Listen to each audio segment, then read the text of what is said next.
Hey everyone, welcome back to my channel. Today we're gonna look at games that are worth playing. Please keep in mind that this video is sponsored by absolutely nobody, so sit back, relax, and let's have a look. Do you know that guy who flew too close to the sun and melted his wings? Icarus, exactly.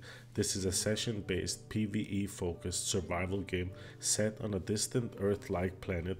The premise here is you are a space prospector going after valuable resources, but it's actually really dangerous. You can't stay on the surface forever. The basic premise of the game is that you drop in from orbit, you have a limited amount of time to go around harvesting resources and trying to survive.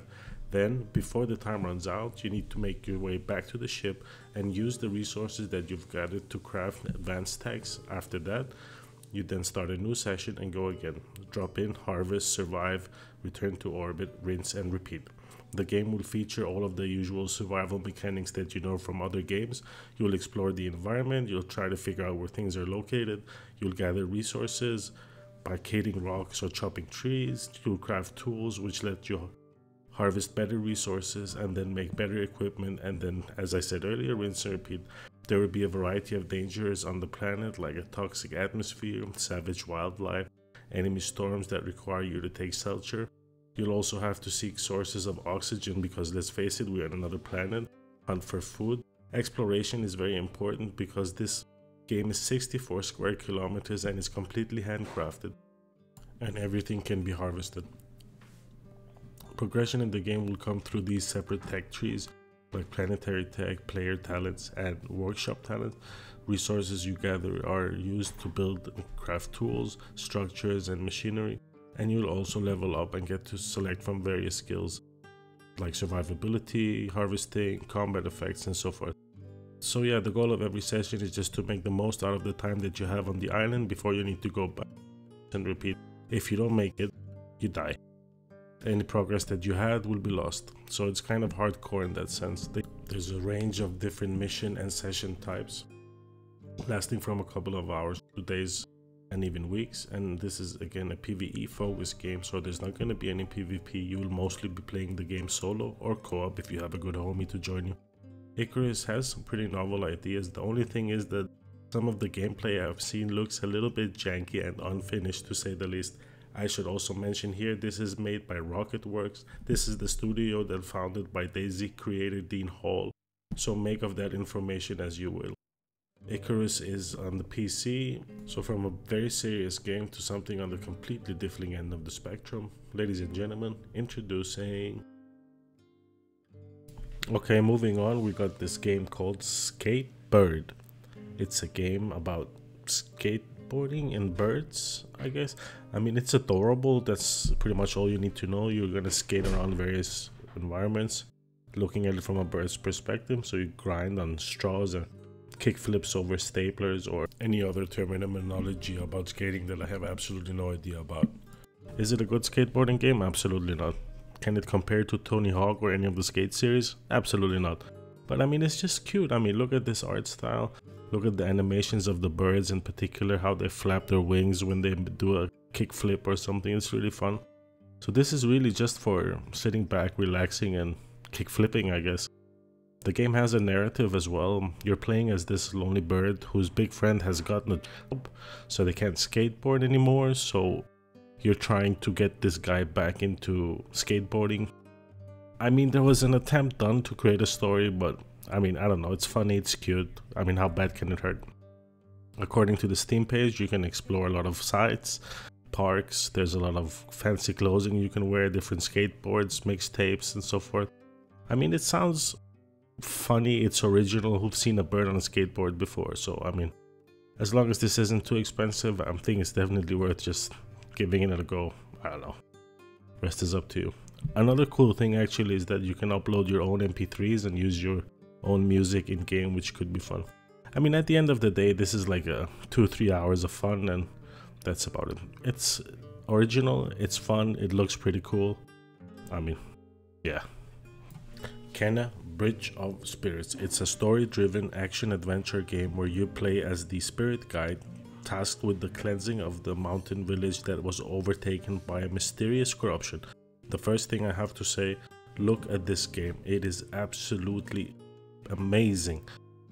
After researching the developer, I saw that it was Amber Lab, and Amber Lab are known to be an animation studio. Over the years, they have made some pretty impressive things, from commercials for Coke and MLB to this Majora Mask fan film that has 20 million views. So this is their first fully featured video game, and I gotta say, from what we've seen so far, it's looking pretty good. The main premise is that you need to clean and cleanse the mountainside from the corruption. You do this by going around the environment and putting things back in order. Sometimes that's meant literally, like picking up statues or rocks or growing these crops, but also by defeating corrupted enemies and cleansing the surrounding landscape. Combat is action focused, as your character is able to dodge, parry, and get access to a bow and arrow that when you target weak points of enemies. You will use this combat as you engage and fight with an assortment of enemies and large bosses, and also with the help of the game's sidekicks, these small little beautiful things. These are spirit companions that you'll collect as you progress through the game. The more of them you find, the stronger they get and the more things that they can do. Unlocking all sort of new attacks and mechanics and abilities. You can use them to distract or clean up the environment, or even focus their power and enhance your own attacks. Interacting and using these rods is apparently a big part of the game. The game also has all sorts of exploration and platforming. You will be climbing mountains, diving deep into these cave systems, setting out to explore the wilderness. At times you'll find that area is blocked and you might have to solve a puzzle to get out of the way, or a certain mechanic to get out of the way. All of this as you proceed to collect more of your homies, cleanse corruption, and restore order to the village. It's coming to the PC and also PlayStation and consoles. It was out in August for around $39.99. I think it's really cool, and I look forward to go. I mean, not only from the look how it is, but also the smoothness of the animations, these cute little things, and I mean, you can see it's an animation based game. It's single player only, but I mean, I don't think that's so bad because multiplayer is getting a bit tough. Coming up as number 3 is King's Bounty 2. This is the much anticipated sequel from the classic RPG King's Bounty. This new updated version mixes a strong narrative with third-person exploration and turn-based combat. You're gonna start off by picking from one of 3 main characters, the warrior, mage, or paladin, and then you get to selecting your starting skills, attributes, and talents, and from there, off you go. You go through the story, encountering a variety of characters and making choices of a way that impact the outcome and the path that you take. An example is you could try and gain access to this heavily gained castle, and you can do it either by upfront melee full-on attack, or you can try and be a little bit more sneaky and working with groups of mystics to try and gain influence and going through the shadows. The combat of the game is turn-based and it uses an initiative system. It also takes place on these grids that are layered on top of various terrains that you can use to your advantage, hide, and so forth.